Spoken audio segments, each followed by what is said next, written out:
नमस्कार मित्रों मित्रों यही है सही भारत।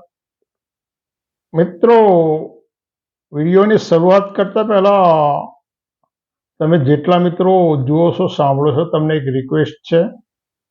વિડીયો લાંબો થશે પરંતુ તમારા મોબાઈલમાં જેટલા ગ્રુપ હોય એમાં આ વિડીયોને વધુ શેર કરજો. શા માટે? અમે આટલો સમય જો ફાળવતા હોય તો એની અંદર કંઈક સમાજ પ્રત્યેની વૈચારિક પ્રતિબદ્ધતા કામ કરતી હોય છે. પબ્લિસિટી માટેના આ વિડીયો નથી હોતા. પબ્લિસિટી માટેના વિડીયો હોય તો એમાં તો કંઈક કોમેડી હોય, બીજું હોય, બિન તર્કસંગત વાતો હોય. પરંતુ જ્યારે વૈચારિક વાત હોય, ચોક્કસ આધાર પુરાવા સાથેની વાત હોય તો એ સમાજ પ્રતિબદ્ધતાની વાત હોય છે.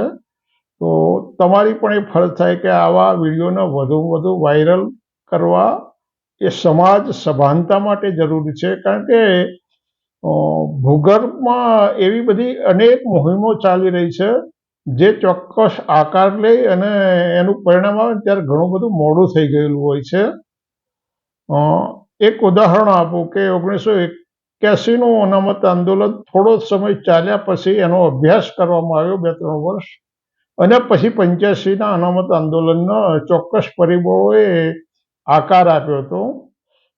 ગોલાણા હત્યાકાંડની અંદર અનુસૂચિત જાતિના 50,000 કરતાં વધારે લોકો ગોલાણાની અંદર ઉમટી પડ્યા પછી વિશ્વ હિન્દુ પરિષદે 3 વર્ષ અભ્યાસ કર્યા પછી કરમસદની અંદર ખેડા જિલ્લા હિન્દુ વણકર ભજન મંડળ સંમેલન 1988માં 28/2/88ના દિવસે બોલાવ્યું હતું. એટલે આવા ઘણી બધી મુહિમો ચાલતી હોય છે. એટલે આજે વાત કરવી છે અનુસૂચિત જાતિની ફૂહકલે.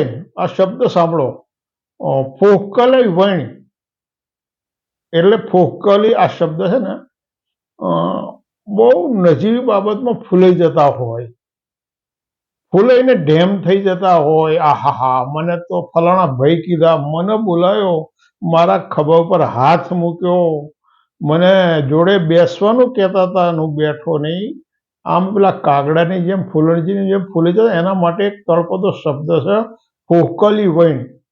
અને આ અનુસૂચિત જાતિના ક્યારેક બંધ બેસતો હોય છે. શા માટે મારે આવી વાત કરવી પડે છે કે આ અનુસૂચિત જાતિની તમામ પેટા જ્ઞાતિઓને ક્યારેક આ શબ્દ એટલા માટે લાગતો હોય છે કે અનુસૂચિત જાતિ સિવાયના ક્ષત્રિય સમાજ, બ્રાહ્મણ સમાજ અને વૈશ્ય સમાજના જ્ઞાતિ સંમેલનો જ્યારે મળે ત્યારે ગુજરાતના કોઈ વાલ્મીકના, ગુજરાતના કોઈ વણકરના અથવા તો ગુજરાતના કોઈ ચમારના એમના સંમેલનના 2 શબ્દો કહેવા માટે બોલાવવામાં આવે છે.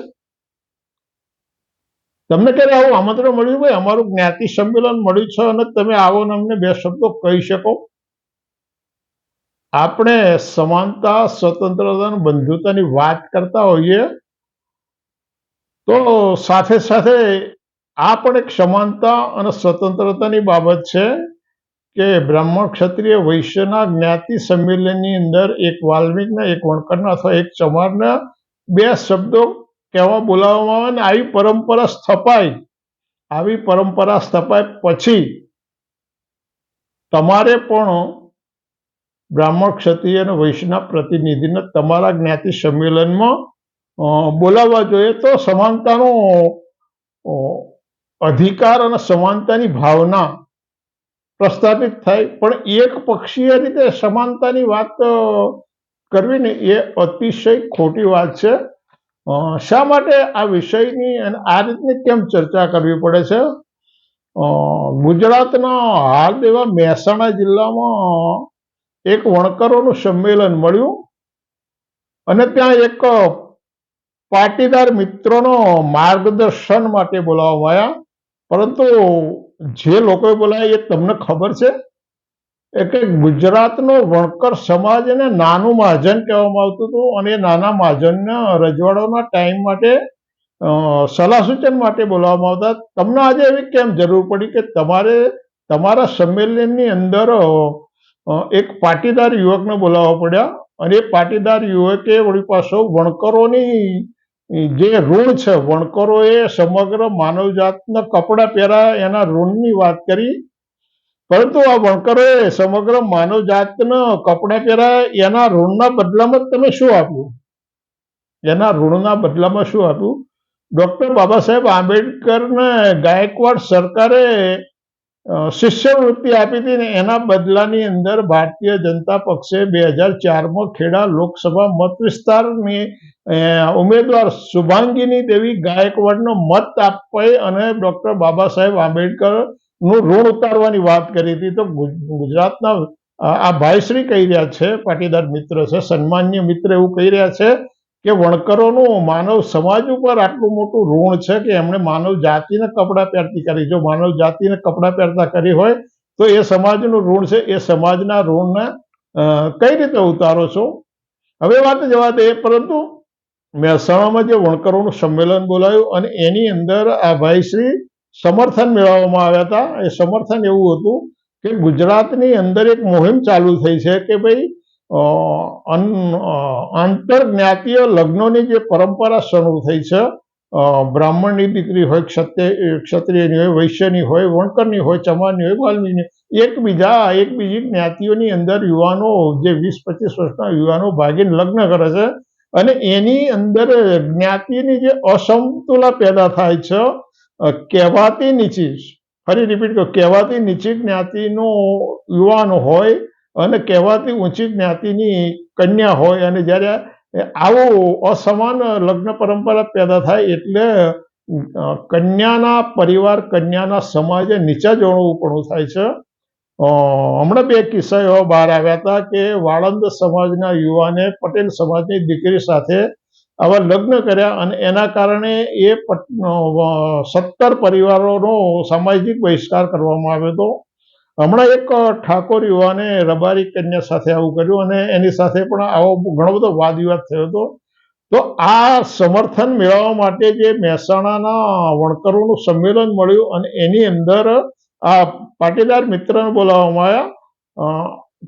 પાટીદાર સમાજ તરીકે એમનો આદર છે, પાટીદાર તરીકે એમનું સન્માન છે, પરંતુ વણકરોના સંમેલનમાં માર્ગદર્શન કરવા આવે અને સમર્થન મેળવવામાં આવે. હવે સમર્થનમાં એમની વાત એવી હતી કે ગુજરાતની અંદર જે આંતરજ્ઞાતીય લગ્નો થઈ રહ્યા છે અને આ આંતરજ્ઞાતીય લગ્નનો અટકાવવા માટે એક મુહિમ ચાલી રહી છે કે ભાઈ આ કાયદાઓમાં ફેરફાર કરો, કાયદાઓમાં ફેરફાર કરો અને એ ફેરફાર એવા કરો કે આંતરજ્ઞાતીય લગ્નો થઈ શકે નહીં.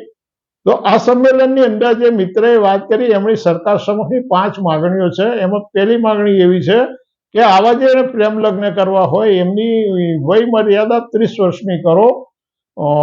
બીજું કે જ્યાં પ્રેમ લગ્ન જે ગામમાં કરવાનું એ છોકરીના ગામમાં એની લગ્નની નોંધણી થાય, જે 100% અશક્ય છે. એના સાક્ષી પણ એ ગામના જ હોવા જોઈએ અને જ્યારે એ લગ્ન જીવન, પ્રેમ લગ્ન જીવન પડી ભાગે તો સાક્ષીઓને સજા કરવી જોઈએ, સાક્ષીઓને જેલમાં પૂરી દેવું, આવી ભાઈશ્રીની માગણી છે.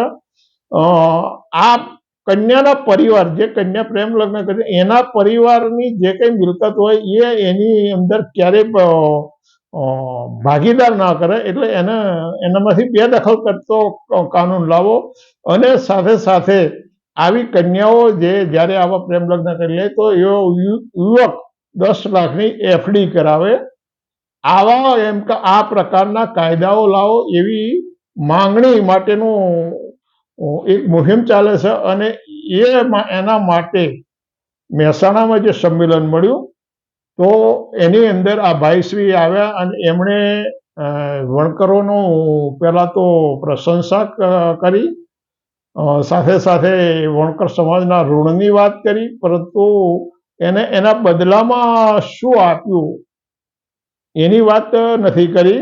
સાથે સાથે ગુજરાત અને ભારતભરના અનુસૂચિત જાતિના લોકો ડોક્ટર બાબા સાહેબના ઋણની વાત કરતા હોય, બાબા સાહેબના સભાનતાની વાત કરતા હોય, બાબા સાહેબે આપેલા બંધારણની અધિકારોની વાત કરતા હોય અને અનામતની વાત કરતા હોય અને બીજી બાજુ આવા આંતરજ્ઞાતીય લગ્નનો તે વિરોધ કરતા હોય તો કહેવાતી નીચી જ્ઞાતિની દીકરી તમારે લાવવી છે, વણકરો એ કહેવાતી ઊંચી જ્ઞાતિની દીકરીઓ ઘરમાં લાવીશ ત્યારે વાંધો નથી પડતો, પરંતુ કહેવાતી નીચી જ્ઞાતિની અંદર પોતાની દીકરી જાય ત્યારે વાંધો પડતો હોય છે. અને આ પ્રકારના હિન્દુઓમાં થતા જે આંતરજ્ઞાતિ લગ્નો છે ને એને અટકાવવા માટેની આ એક ચળવળ લાંબા ટાઈમથી ચાલી રહી છે. અને આ ચળવળની અંદર સૌરાષ્ટ્રમાં પટેલ સમાજમાંથી આ ચળવળની શરૂઆત થઈ છે. ગોપાલ ઇટાલિયાએ પણ આવી માંગણી કરી રહી છે અને એના માટે મેં એક વિડીયો આ અગાઉ બનાવ્યો હતો. કારણ કે બ્રાહ્મણ, ક્ષત્રિય અને વૈશ્ય સમાજની દીકરીઓ ઓબીસીના વાળંદ, ઓબીસીના ઠાકોર અને ઓબીસીના દેવી પૂજક સમાજમાં ગયાના સેંકડો રેકોર્ડેડ દાખલાઓ છે. ફરી વખત રિપીટ કરું છું, બ્રાહ્મણ, ક્ષત્રિય અને વૈશ્ય સમાજની દીકરીઓ અન્ય પછાત વર્ગના વાળંદ, કોળી, ઠાકોર અને દેવી પૂજક સમાજમાં ગયેલાના અનેક દાખલાઓ છે. અનુસૂચિત જાતિમાં પણ આ પરિવારની કન્યાઓ આવી છે. એટલે આ પરંપરાને આ જેવો નવું એમની દ્રષ્ટિએ જે વિકૃતિ છે અથવા તો એમની દ્રષ્ટિએ જે દૂષણ છે એને રોકવું છે. પરંતુ એવું નથી. એને જો તમે સમજાવટથી આ વસ્તુ કેમ ના રોકી શકાય, આ પણ એક વિચારવા જેવી બાબત છે. ખરેખર તમે સામાજિક સમાનતા અને સમરસતામાં માનતા હોય તો સક્ષમ યુવાન હોય, કોઈ પણ જ્ઞાતિનો હોય, કોઈ પણ વર્ણનો સક્ષમ યુવાન હોય, કેપેબલ હોય, તો એવા યુવાન સાથે સામાજિક સમજાવટથી, સામાજિક રીત રિવાજોથી એના લગ્ન કરવાની વાત ક્યારેય આ સંમેલનોમાં કેમ નથી કરવામાં આવતી? સૌરાષ્ટ્રમાંથી જે પટેલ સમાજના અને બીજા સમાજના જે સંમેલનો થયા, કેટલાક જનપ્રતિનિધિઓએ એનું સમર્થન કર્યું, કેટલાક સાધુ લોકોએ એનું સમર્થન કર્યું. તો સક્ષમ યુવાન હોય, રોજગાર સારો હોય, એની પાસે સારી શૈક્ષણિક લાયકાત હોય, ઉંમરના કોઈ બાધના આવતા હોય અને એવા યુવાનને એવી યુવતીનો જો મનમેળ થતો હોય તો એવા આંતરજ્ઞાતીય લગ્નના સામાજિક રીત રિવાજો દ્વારા કેમ સમર્થન નથી કરવામાં આવતું? તમે કાયદો બદલવાની વાત કરો છો, પરંતુ આંતરજ્ઞાતીય લગ્નોને સમજાવટથી, આંતરજ્ઞાતીય લગ્નોની સમજાવટથી હિમાયત કેમ કરવામાં નથી? અત્યાર સુધી આવા જેટલા સંમેલનો મળ્યા છે એની અંદર એક વાત એવી કરવામાં આવી, ભાઈ આંતરજ્ઞાતીય લગ્નો અટકાવો, પરંતુ આંતરજ્ઞાતીય લગ્નો સમજાવટથી, સામાજિક રીત રિવાજથી થાય એવું કેમ નથી બનતું? ગુજરાતની અંદર મારી પાસે એવા 100થી વધારે ઉદાહરણો છે કે વણકર સમાજ અને ચમાર સમાજના સામાજિક લગ્નો સમજાવટથી થયા છે. વાણિયા અને વણકરના, એટલે અનુસૂચિત જાતિ અને બીજા કહેવાતી ઉચ્ચ જ્ઞાતિઓના લગ્ન સામાજિક પરંપરા, સામાજિક રીત રિવાજોથી થયા છે. આવા ઘણા બધા લગ્નો ગુજરાતમાં થયા છે. આ નવી વાત નથી. જ્યાં સક્ષમ યુવાન હોય અને સક્ષમ યુવતી હોય અને યુવાન યુવતી એકબીજાના દિલ દિમાગથી ચાહતા હોય, એકબીજાના અંદર ઓતપ્રોત થઈ જવાનો એમની પાસે સભાનતા હોય, તો એવા લગ્નોના સામાજિક રીત રિવાજોથી કેમ આવકારવામાં નથી આવતા? પરંતુ આમાં બીજી એક હકીકત એ છે કે અનુસૂચિત જાતિના યુવાનો એ બિન અનુસૂચિત જાતિની કન્યાઓ સાથે લગ્ન કરેલા હોય એવા સેંકડો કિસ્સાઓમાં અનુસૂચિત જાતિના યુવાનોની હત્યા થઈ છે. રેકોર્ડેડ પુરાવા છે. અને અનુસૂચિત જાતિની કન્યાઓએ બિન અનુસૂચિત જાતિમાં જ્યારે લગ્ન કર્યા હોય તો એવી કન્યાઓને હળધૂત કરવામાં આવી છે. હમણાં જ એક મહિલા આરએફઓનો કિસ્સો બહાર આવેલો છે. એમાં પણ આવા બનાવો બન્યા છે અને આવી અનેક કન્યાઓનો ઉપભોગ કરીને તરછોડી દેવામાં આવી છે, કાં તો એમની હત્યા કરવામાં આવી છે. આના પણ રેકોર્ડેડ પુરાવાઓ છે, આના પણ રેકોર્ડેડ પુરાવા છે. તો આ સમસ્યાનું સમાધાન કઈ રીતે થઈ શકે? કાયદામાં ફેરફારની જરૂર છે? ના, કાયદામાં ફેરફારની જરૂર નથી. તમે કાયદામાં તો ફેરફાર કરી નાખશો, માનો ને, પણ કાયદામાં ફેરફાર કરો છતાંય આવા યુવાનો અને યુવતીઓ એકબીજાને સમર્પિત હોય અને એ વગર લગ્ને બાળકો પેદા કરશો તો ત્યાં કયો કાનૂન લાવશો? આપણે એક વિચારવા જેવી બાબત નથી લાગતી તમને? કાયદામાં ફેરફાર કરશો, અને શા માટે કાયદામાં ફેરફાર જરૂર છે? હિન્દુ સમાજના સેંકડો કોર્પોરેટ કથાકારો કથાઓ કરે છે. સ્વામિનારાયણના સાધુઓની ઘણી બધી કથાઓ અને મોટિવેશનલ સ્પીચ ચાલે છે. લાખો મંદિરો આવ્યા છે, લાખો વ્રતો થાય છે, લાખો ઉપવાસો થાય છે, અને બીજા સાધુઓ દ્વારા ઘણા બધા સત્સંગો થાય છે, અને છતાં કન્યાઓ કેમ ભાગે છે? વિચારવા જેવું નથી લાગતું? આટલું બધું જો ધાર્મિક વાતાવરણ પેદા કરવામાં આવતું હોય અને છતાં કન્યાઓ ભાગે છે. એટલે કાયદામાં તો તમે ફેરફાર કરો, પરંતુ મેં કીધું એમ વગર લગ્ને બાળકો પેદા કરો એના માટે કયો કાયદો છે? એટલે ખરેખર કાયદામાં ફેરફારની જરૂર નથી. ખામી તમારા ઉછેરમાં છે. શામાં છે? જે દીકરીઓએ ઉમરા બાર પગ મૂક્યો છે એવા પરિવારના ઉછેરમાં ખામી છે.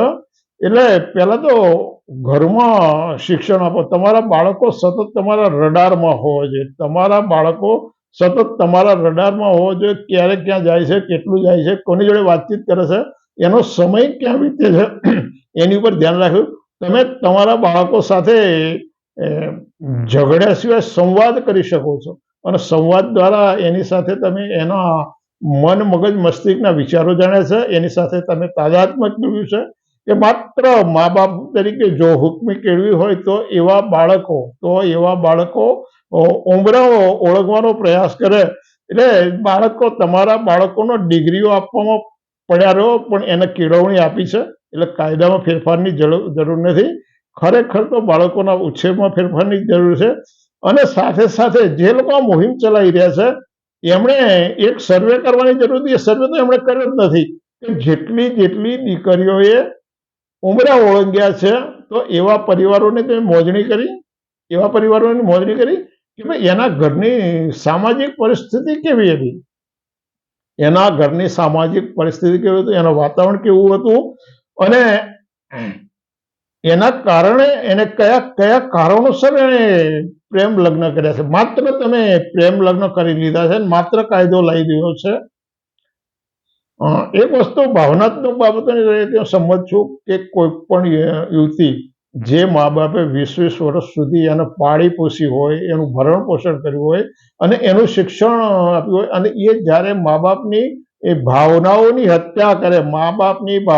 હત્યા કરી અને ઉમ્ર ઓળગે ત્યારે એ કૃત્ય નૈતિક રીતે ખૂબ ખરાબ છે, ખૂબ ભયંકર અનીતિ કહી શકાય, અને એને માની ના શકાય. એવા મા બાપે એવી કન્યાઓના લગ્ન સમજાવટથી કરી આપવા જોઈએ.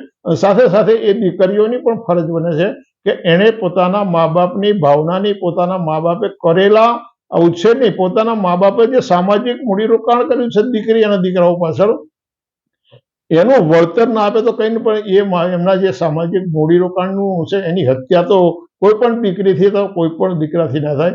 પરંતુ મૂળ વાંધો એ છે કે આ RSS નો એજન્ડા તો નથી ને? કારણ કે અનેક સંગઠનો અને અનેક લોકો વર્ણ વ્યવસ્થા, જાતિ વ્યવસ્થાની વાત કરે છે, મનુસ્મૃતિની વાત કરે છે, અને મનુસ્મૃતિ લોમ અનુલોમ લગ્ન પ્રથાની વાત કરે છે. એટલે બ્રાહ્મણનો દીકરો બ્રાહ્મણમાં, ક્ષત્રિયનો દીકરો ક્ષત્રિયમાં, વૈશ્યનો દીકરો વૈશ્યમાં લગ્ન કરે. આ લોમ અનુપ્રથા છે, અને અનુલોમ પ્રથાની પણ હિમાયત કરે છે. એટલે બ્રાહ્મણનો દીકરો ક્ષત્રિય વૈશ્ય શૂદ્રમાં લગ્ન કરી શકાય એવું મનુસ્મૃતિ કહે છે. ક્ષત્રિયનો દીકરો વૈશ્ય અને શૂદ્રમાં લગ્ન કરી શકે આવું કહે છે. પરંતુ ઉલટા ક્રમના લગ્ન, નીચેનો શૂદ્રનો દીકરો બ્રાહ્મણ, ક્ષત્રિય, વૈશ્ય સાથે લગ્ન ના કરી શકે, અને એવું કરે છે ને ત્યારે હત્યાઓ થાય છે, હુમલાઓ થાય છે, જીવતા સળગાવી દીધા છે. અને આવા બધા જ પગલાઓ અનેક વખત અમલમાં આવ્યા છે. એટલે આ કઈ જે પરંપરાઓ ચાલી રહી છે ને એ હિન્દુ રાષ્ટ્રની સ્થાપના તરફનું આ પ્રયાણ હોય એવું છે. એટલે જે લોકો આવી પરંપરાઓનું સીધું અથવા તો આડકતરું સમર્થન કરી રહ્યા છે, જે સમાજ આવી પરંપરાઓનું આડકતરું સમર્થન કરી રહ્યા છે, એટલે તમે કાયદામાં ફેરફાર લાવવાની વાતો છે એ વાતો અતિશય ઘાતક વાતો છે. ખરેખર બહુ સારામાં સારી ઉત્તમ વાત એ છે કે બાળકોના ઉછેરમાં ફેરફાર કરવાની જરૂર છે. તમારું બાળક તમારા ઘરનો ઉમરો કેમ ઓળંગે, તમારું બાળક તમારા ઘરનો ઉમરો કેમ ઓળંગે એને શિક્ષણ આપો ને સાથે સાથે કેળવણી આપો. કેળવણી નથી આપી અને એના કારણે કેળવણી નથી આપી એ બાળકો સાથે તમે તોછડાઈભર્યું વર્તન કર્યું, એની સાથે તમે સંવાદ નથી કર્યો, એની માનસિક જરૂરિયાતો શું છે એની તરફ ધ્યાન નથી આપ્યું. એ બાળકે ઊંચામાં ઊંચા ટકા લાવવા જોઈએ અને એને સારી જ નોકરી મેળવવી જોઈએ, આટલું જ કર્યું છે. એ બાળકો આભમાં ઉડતા હોય તો એને પણ ધરતી પર લાગી અને જમીન પર ચાલતા રહે એ પ્રકારની તેમ કેળવણી નથી આપી ને એના પરિણામે આ દૂષણો પેદા થયા છે. અને હવે એ દૂષણોને દાબવાનું પરિણામ તો એ છે કે બાળકોના ઉછેરમાં ફેરફાર કરવાની જરૂર છે, કાયદામાં ફેરફાર કરવાની જરૂર નથી.